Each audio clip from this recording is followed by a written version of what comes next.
Friends, আজকে আবার চলে এলাম রান্নাঘরে। আমি আপনাদেরকে আজকে আর মাছ রান্না করে দেখাবো।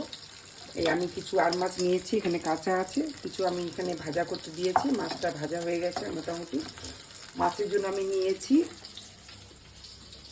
পেঁয়াজ কুচি কাটা, টমেটো, বেগুন, তেজপাতা, জিরা, আদা বাটা, রসুন বাটা, এখানে আছে জিরা, হলুদ, লবণ, একটু চিনি, গরম মশলা, আর আছে সরষের তেল। এটা দিয়ে আমি আজকে আপনাদেরকে আর মাছ রান্না করে দেখাবো। এখানে আমার মাছগুলো ভাজা হয়ে গেছে মোটামুটি। মাছগুলো আমি হলুদ, লবণ আর সরষের তেল দিয়ে মেখে নিয়েছি। সরষের তেল দিয়ে মেখে নিলে মাছগুলো ফুটে না, কম ফুটে, এই জন্য আমি সরষের তেল দিয়ে মেখে নিয়েছি। এবার আমি মাছগুলোকে ভালো করে লাল করে ভেজে নিলাম। একটু ভালোভাবে ভাজতে হবে, কাঁচা থাকলে ভালো লাগে না, ওই জন্য একটু লাল লাল করে ভালো করে ভেজে নিতে হবে। আমি এই মাছগুলো এখন ভেজে নিলাম। এটা আর মাছ। এই মাছগুলো ভীষণ ফুটে, এখানে তেল মাখতে হয়। আমি আবার কিছুটা মাছ আরও আছে, আমি এমনি এখন ছেড়ে দেব।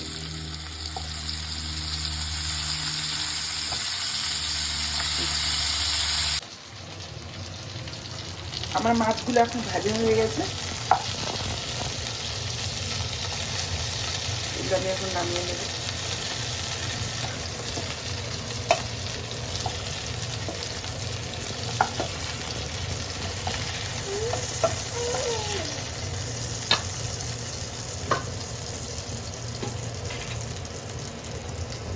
আমি বেগুনগুলো হলুদ লবণ দিয়ে মেখে রাখছিলাম, এগুলোকে এখন ভেজে তুলব। এই বেগুনগুলো আমি ভেজে মাছের মধ্যে দেব। আলু খুব একটা দিই না।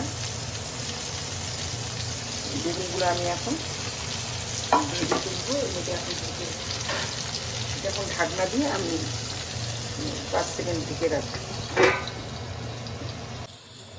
আমি মাছের ঝোলে দেবার জন্য বেগুনগুলো একটু হালকাভাবে ভেজে নিলাম। এটা বেশি ভাজার দরকার নেই, এটা হালকা হালকাভাবে আমি লাল করে ভেজে নিয়েছি।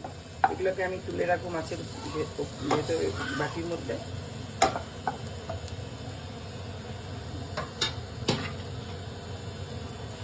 আমি এর মধ্যে আর একটু সরষের তেল দেব।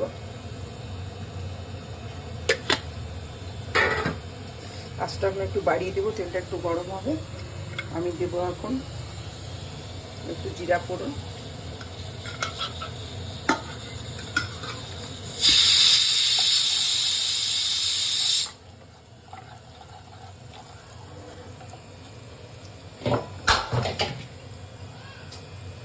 এর মধ্যে আমি একটু দেবো পেঁয়াজ কুচি। পেঁয়াজটা এখন ভালো করে ভেজে নেব, লালভাবে ভেজে নিতে হবে। আমি যে 2-3টা তেজপাতা দিলাম, কাঁচা টমেটো দিলাম, এখানটায় জিরা আদা বাটা আছে সেটা দিলাম, এখানটায় রসুন বাটা আছে। আপনারা রসুন নাও দিতে পারেন, আপনার জিরা আদা বাটা দিয়ে ওটা ভালো লাগে খেতে। আমি মধ্যে রসুন বাটায় অল্প দিয়েছি। এটাকে মশলাটাকে এখন আমি ভালোভাবে ভিজিয়ে নেব।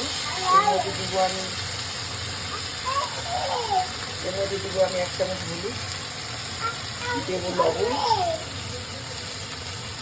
এর মধ্যে 2 চামচ লবণ দিলাম। যে যেরকম তেল লবণ হলুদ খান সেরকমই দেবেন।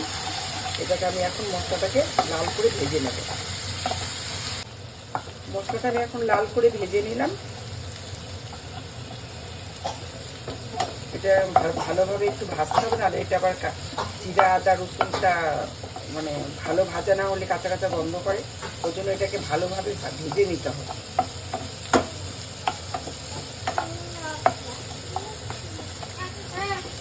এর মধ্যে আমি এখন জল দিয়ে দিলাম।